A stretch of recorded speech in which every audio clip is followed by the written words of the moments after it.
Bonjour tout le monde, ceci est une clairaudience en langue que je retranscris ici, en étant connecté au céleste. Likez s'il vous plaît si cela vous dit, abonnez-vous à ma chaîne s'il vous plaît, et n'oubliez pas d'activer la petite cloche pour ne rien manquer.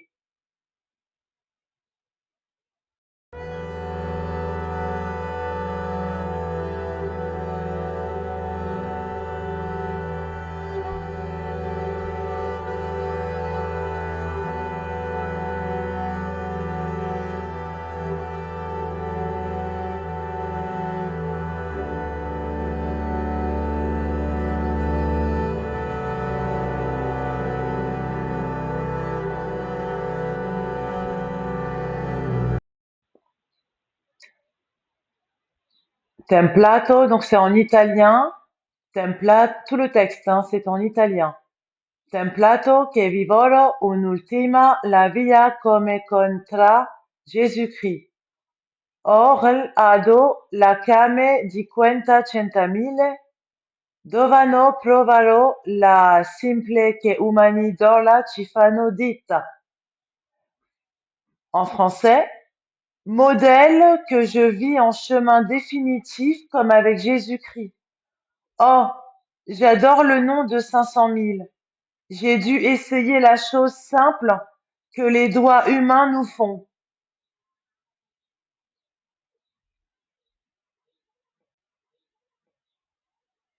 E metus l'armi che vuole la compleanno verbere inaci, ver come la cicene verdati pero, maliciosa comprendere la gite della normale Marie-Madeleine, vogliare note la Saint Jésus-Christ e com'ella, tue verbati niscena la porte della.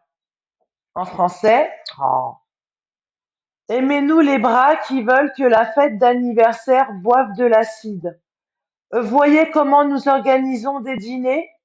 Il est difficile de comprendre les actions de la Marie-Madeleine normale.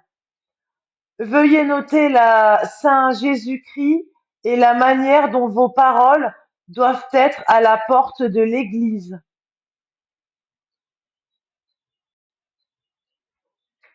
Nature vir volta che s'implenida la compleanna di passione de Jésus-Christ. Ho visto la nobla Cheruni vedere la noble Marie-Madeleine, ma come nica la Santa ci Vaticano de Mati loro, chissà è vero la ginta che trovare con Gesù-Christ, o vado la nazione de Gerusalemme, non ci posso fidarlo. En français, la nature redevient un simple nid. La célébration de l'anniversaire de la passion de Jésus-Christ. J'ai vu le noble qui allait voir la noble Marie-Madeleine.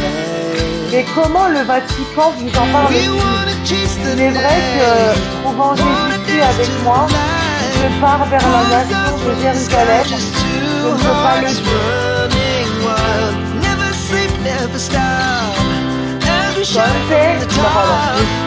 Conte l'ai vuole inferno demonia rosso. Arrête-toi.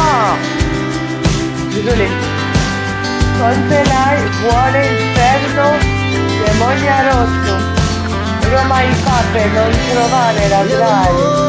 S'avvia nida nel cimento. Con la brigadena voglio il fermo la te comunica per Dalila.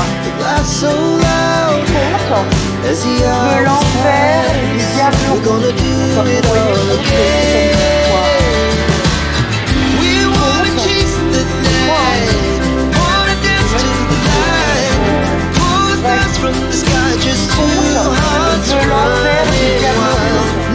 Rome, le pape n'a pas trouvé le Graal et le temple pour porter un vêtement avec la brigade en vue ou infirme de communiquer son puissance pour Dalila.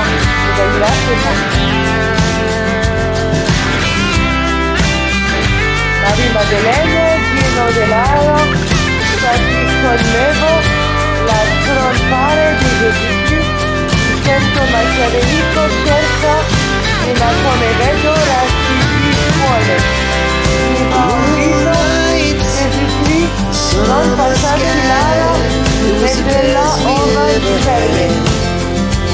Marie-Madeleine était pas avec moi. Le trône semblait être Jésus.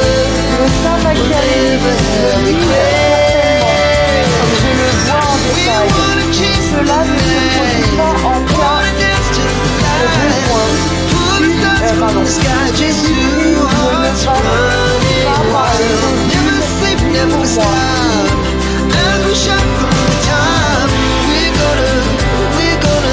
Cosa mi dermatina semblava ordinazione, però la magia della definizione e il corpo di Gesù. Ma non ci fosse Marie-Madeleine, eccola qui, vediamo fatto. Demile trovare la centadiano verbati comme il commenciare. Ce qui est plus semblable que naturel, c'est que la crucifixion, non. Ce qui est plus semblable que naturel, c'est la crucifixion du corps de Jésus. Mais je ne peux pas insister ici sur Marie-Madeleine. Voyons étape par étape. Pour trouver le centime, ils me disent comment parler.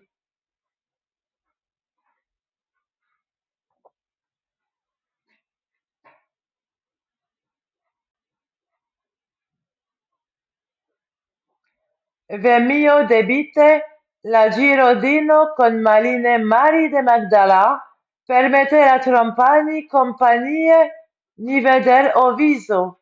La permissione de combatto la Natale di Gesù-Christ in cielo dim artiche volame dell'attore di Louis Vodano. Il diavolo emetti la leggende della Templatino Corpo. Je suis ma morsure. La tournée des dinosaures avec Maline, Marie de Magdala, permet à la compagnie excitée de voir mon visage. La permission de combattre la naissance de Jésus-Christ dans le ciel arctique veut que son porteur puisse voler. Le diable aimait la légende du modèle corporel. Arrêtez! Désolé. Il princip osa rueteve animagile. Vada mi compleanno che dagli la vista, qui non possibile de trovare une personne, perché la maledizione profondaci con loro terribile verbo della Bible. Le principe vous réveille. Pardon. Bon, il y a peut-être un lapsus révélateur.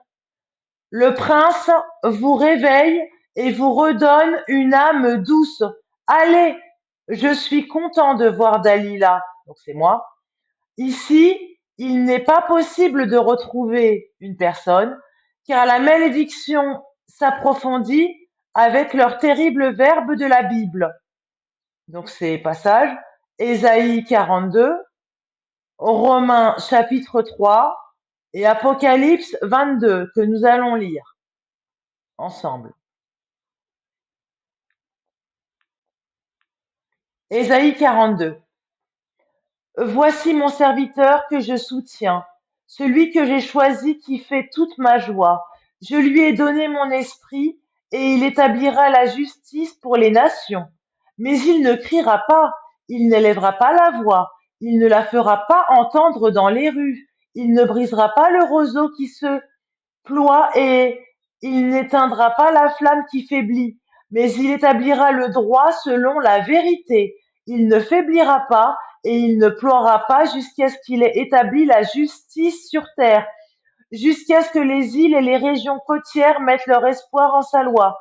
Car voici ce que dit l'Éternel Dieu, qui a créé les cieux et les a déployés, lui qui a disposé la terre avec tout ce qu'elle produit, qui a donné la vie aux hommes qui la peuplent et le souffle de vie à ceux qui la parcourent. Moi, l'Éternel, moi, je t'ai appelé dans un juste dessein et je te tiendrai par la main. je te protégerai et j'établirai pour conclure une alliance avec le peuple pour être la lumière des nations. Pour ouvrir les yeux des aveugles, pour tirer du cachot les prisonniers, de la maison d'arrêt ceux qui habitent les ténèbres. Moi, je suis l'Éternel, tel est mon nom, et je ne donnerai ma gloire à aucun autre. Je ne livrerai pas mon honneur aux idoles. Les prophéties anciennes se sont réalisées, et maintenant j'annonce des événements tout nouveaux, et avant qu'ils ne germent, je vous les fais connaître. Chantez à l'Éternel un cantique nouveau, entonnez sa louange aux confins de la terre, vous qui voguez sur mer, et vous qui la peuplez, vous les îles et les régions côtières, vous qui les habitez, déserts et villes du désert, campements de Kédar, élevez votre voix, habitants de Séla, exultez d'allégresse, du sommet des montagnes, poussez des cris de joie, et rendez gloire à l'Éternel, que jusque dans les îles et les régions côtières, on publie sa louange. L'Éternel sortira comme un héros, comme un homme de guerre, il réveillera son ardeur, il poussera les cris de guerre, des cris terribles. Et après, il y a la touche de vent, donc vous verrez, mais moi je ne vois pas. Je me suis tue pendant longtemps. J'ai gardé le silence. Je me suis contenue. Mais maintenant, comme une femme qui enfante, je pousse des gémissements et je respire en allaitant, en haletant. Je m'en vais dévaster montagnes et collines et j'en dessécherai toute végétation. Je changerai les fleuves et j'en ferai des îles. J'assécherai les lacs, les aveugles, je les ferai marcher sur une route qu'ils ne connaissent pas. Oui, je les conduirai sur des sentiers dont ils ignorent tout. Je transformerai devant eux leur obscurité en lumière et leur parcours accidenté en terrain plat. Tout cela, je l'accomplirai sans rien laisser d'inachevé. Mais ceux qui se fient aux idoles, qui disent aux statues de fonte, nos dieux, c'est vous, devront se retirer couverts de honte. Vous les sourds, écoutez, vous les aveugles, regardez et voyez. Qui est aveugle sinon mon serviteur? Et qui est sourd sinon mon messager, mon envoyé? Qui est aveugle sinon celui que l'Éternel réhabilite? Et qui est sourd sinon le serviteur de l'Éternel?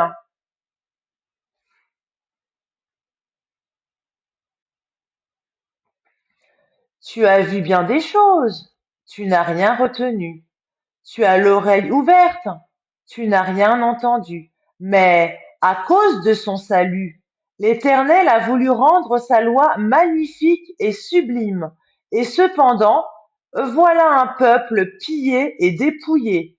Ils sont tous pris au piège au fond des fosses, mis au secret dans des prisons.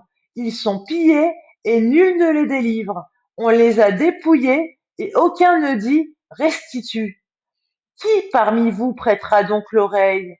Qui sera attentif pour écouter à l'avenir? Qui a livré Jacob à ceux qui le dépouillent? Qui livra Israël à ceux qui l'ont pillé? N'est-ce pas l'Éternel envers qui nous avons péché et dont nous avons refusé de suivre les sentiers qu'il nous a prescrits? Oui, ils n'ont pas obéi à sa loi. Alors il a versé sur Israël l'ardeur de son courroux. Il a fait déferler sur lui de violents combats. Sa colère a flambé autour de lui sans qu'il le reconnaisse. Le feu l'a embrasé sans qu'il y prenne garde. Ensuite, Romains chapitre 3. Dans ces conditions, quel est l'avantage du juif? Quelle est l'utilité de la circoncision? L'avantage est grand à tous égards, car c'est aux Juifs tout d'abord qu'ont été confiées les paroles de Dieu. Que faut-il dire alors si certains leur ont été infidèles? Leur infidélité anéantira-t-elle la fidélité de Dieu? Loin de là.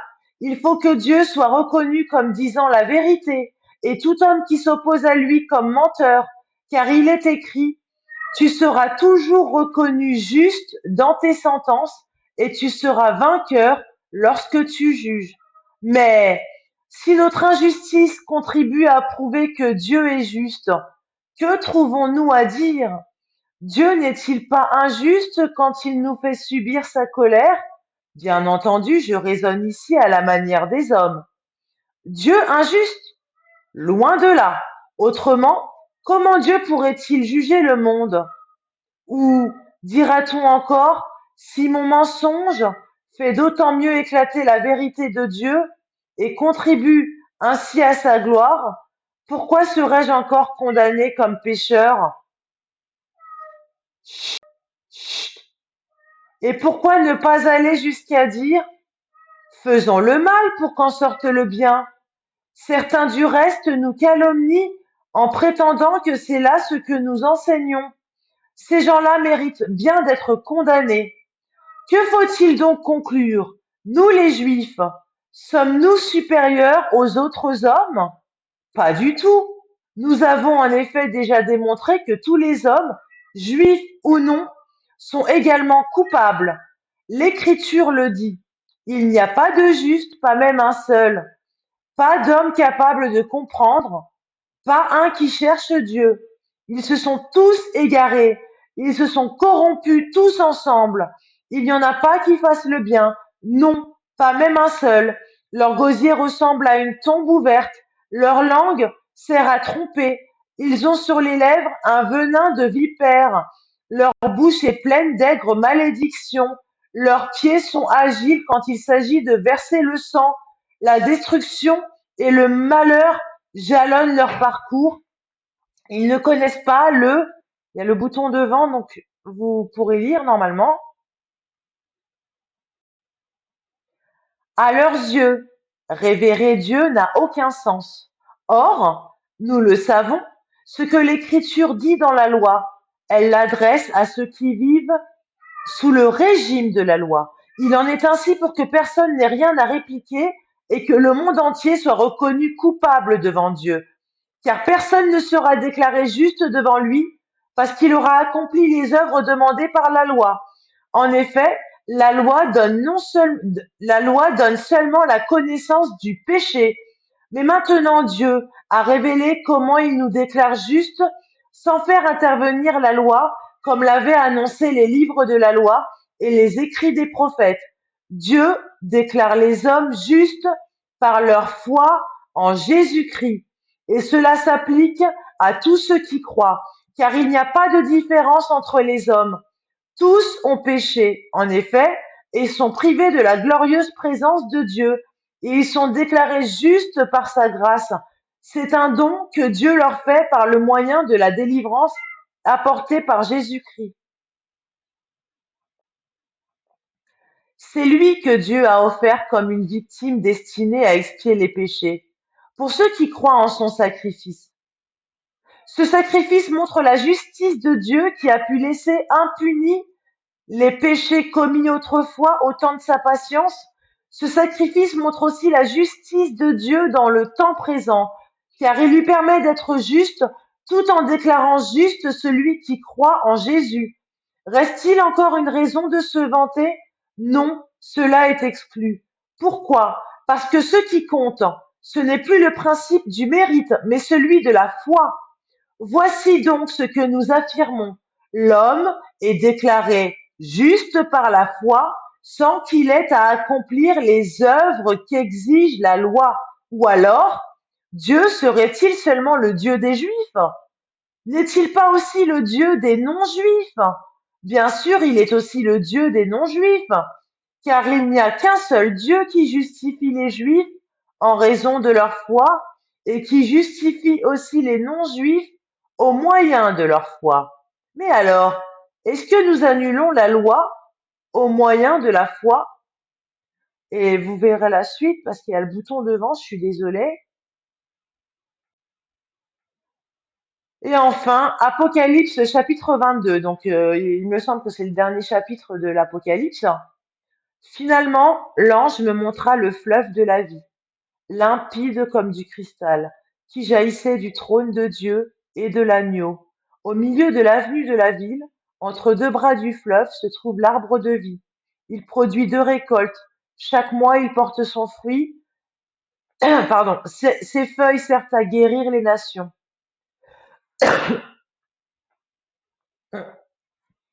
Il n'y aura plus aucune malédiction. Le trône de Dieu et de l'agneau sera dans la ville. Ses serviteurs lui rendront un culte. Ils verront sa face et porteront son nom sur leur front. Il n'y aura plus jamais de nuit. On n'aura donc plus besoin ni de la lumière, ni d'une lampe, ni de celle du soleil, car le Seigneur Dieu répandra sur eux sa lumière et ils régneront éternellement. L'ange me dit, ces paroles sont vraies et entièrement dignes de foi. Dieu le Seigneur, qui a inspiré ses prophètes, a envoyé son ange pour montrer à ses serviteurs ce qui doit arriver bientôt. Voici, dit Jésus, je viens bientôt. Heureux celui qui garde les... Il y a le bouton devant. Moi, Jean, j'ai entendu et vu tout cela. Après avoir entendu et vu ces choses, je me prosternai aux pieds de l'ange qui me les avait montrées, et j'allais l'adorer.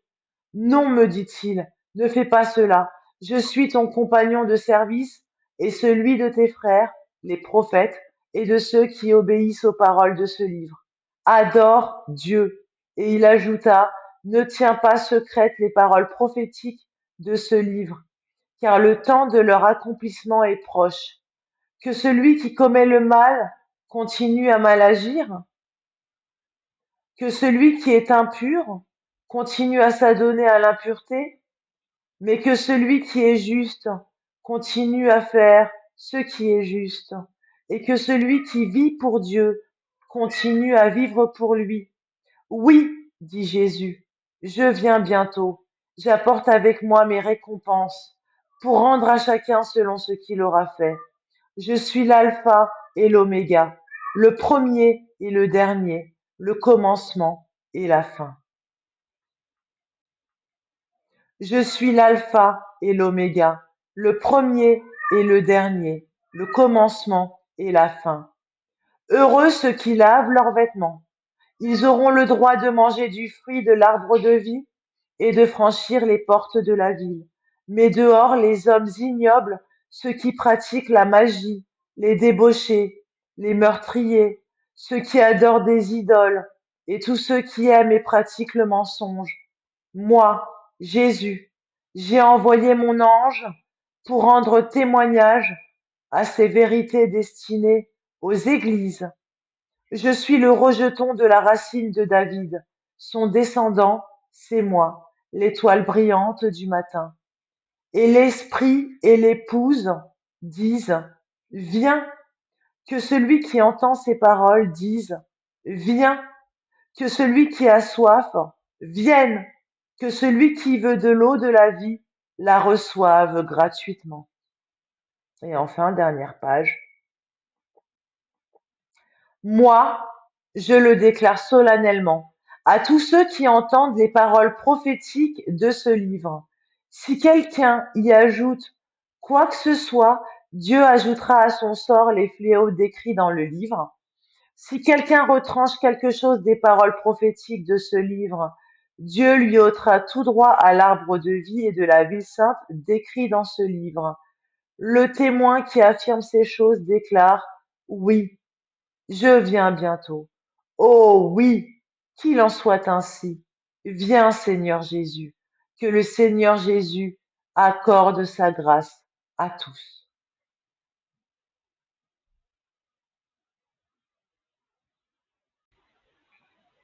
Bonjour tout le monde, ceci est une clairaudience en langue que je retranscris ici, en étant connecté au céleste.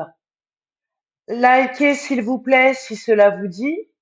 Abonnez-vous à ma chaîne s'il vous plaît et n'oubliez pas d'activer la petite cloche pour ne rien manquer.